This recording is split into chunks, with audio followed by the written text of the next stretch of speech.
دوستو اذان کا جواب کیسے دینا ہے، اس کے لیے اگر آپ دیکھنا چاہیں تو مسلم شریف جلد نمبر 1 صفحہ نمبر 167، بیہقی جلد نمبر 1 صفحہ نمبر 602، اس پر آپ دیکھ سکتے ہیں کہ اذان کا جواب ہمیں کیسے دینا ہے۔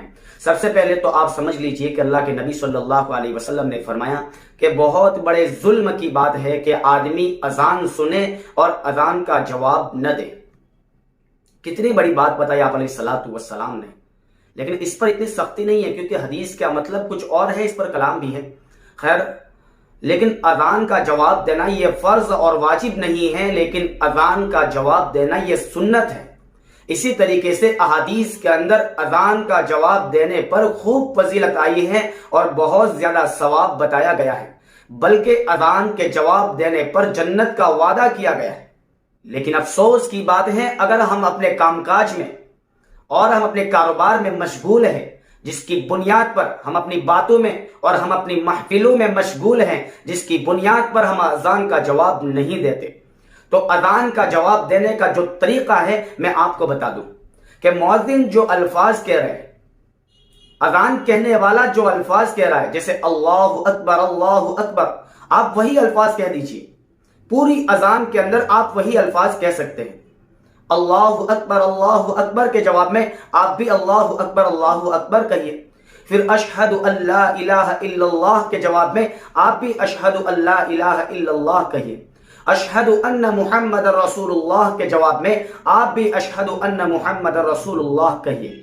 پھر حی علی الصلاۃ اور حی علی الفلاح کے جواب میں بھی آپ وہی الفاظ دہرا سکتے ہیں، لیکن بہتر ہے کہ اس کے جواب میں یعنی حی علی الصلاۃ اور حی علی الفلاح کے جواب میں آپ لا حول ولا قوت الا باللہ کہیں، یہ بہتر ہے۔ اور فجر کی اذان کے اندر جہاں پر مؤذن الصلاۃ خیر من النوم کہتے ہیں، اس کے جواب میں آپ کو صدقت و بررت کہنا ہے۔ تو آپ اس طریقے سے اذان کا جواب دیں گے۔ اذان کا جواب آپ مؤذن کے ساتھ ساتھ بھی دے سکتے ہیں کہ مؤذن اللہ اکبر کہتا ہے اور آپ بھی اس کے ساتھ اللہ اکبر کہیں، تب بھی آپ اس طریقے سے بھی اذان کا جواب دے سکتے ہیں۔ اور جہاں پر مؤذن الفاظ پورے کرتا ہے، یعنی جہاں مؤذن ٹھہرتا ہے اللہ اکبر پر، تو اس وقت بھی ٹھہرنے کے بعد بھی آپ اذان کا جواب دے سکتے ہیں، کوئی حرج نہیں۔ دونوں شکلیں ہیں، لیکن بہتر ہے جب مؤذن صاحب ٹھہر جائے اس وقت آپ اذان کا جواب دیں۔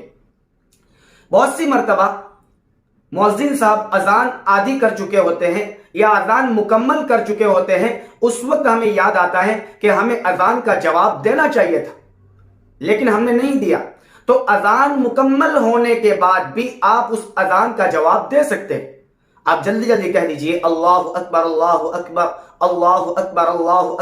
اشہد ان لا الہ الا اللہ اشہد ان لا الہ الا اللہ اشہد ان محمد رسول اللہ اشہد ان محمد رسول اللہ لا حول ولا قوت الا باللہ لا حول ولا قوت الا باللہ لا حول ولا قوت الا باللہ لا حول ولا قوت الا باللہ اللہ اکبر لا الہ الا اللہ۔ آپ اس طریقے سے بھی اذان کا جواب دے سکتے ہیں۔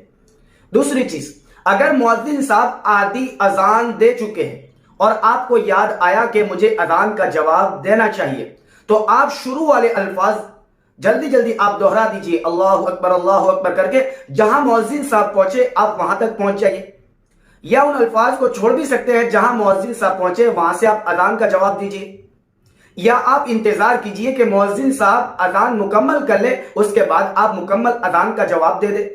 یہ ساری چیزیں ہیں، اس طریقے سے آپ اذان کا جواب دے سکتے ہیں۔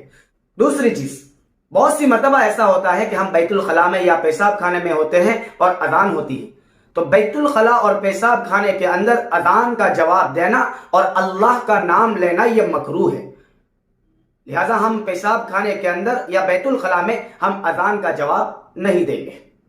اللہ رب العزت ہم تمام کو صحیح سمجھ نصیب فرماوے، آمین۔ السلام علیکم ورحمۃ اللہ وبرکاتہ۔